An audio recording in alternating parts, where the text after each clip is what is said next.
how can the U.S. presidential elections and the run-up to it and at its finish line affect energy markets and the more wider energy transition narrative this year and moving into next?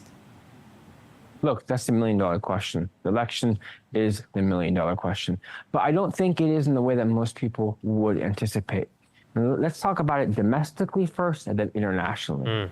I actually think domestically, if we think about one of the biggest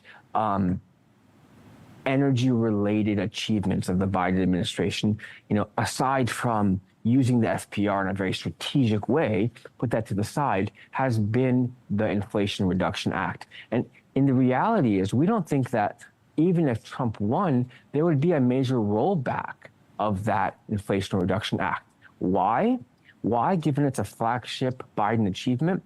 Well, it's because many of the states that have benefited the most are actually Republican states. So the biggest domestic change in environmental support from the government, this Biden move, we don't see big changes there. There will be headlines of people trying to pick at the corners of the policy, but fundamentally, we don't see a change there.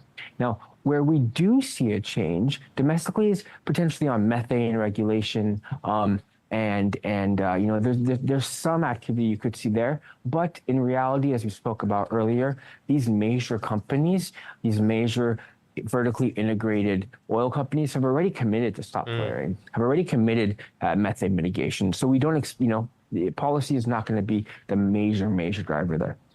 Where we do, though, think it's really important who wins is in foreign policy.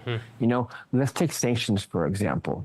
There's a lot of sanctions activity we have seen in the last couple of years. Now, we don't think that there would be a rollback of any sanctions if the administration were to flip, but the tone and tempo and focus of those sanctions could change if the administration were to flip.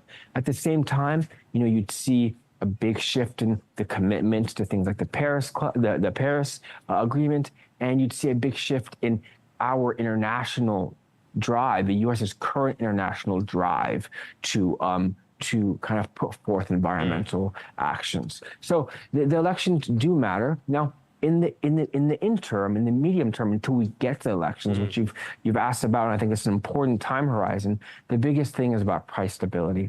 The biggest thing is about taking action to ensure that American consumers are getting the best value, the best deal they can. And that is, what we see the administration doing. They're taking a number of actions like, extending, changing the ethanol requirements for gasoline, putting, potentially gasoline tax breaks.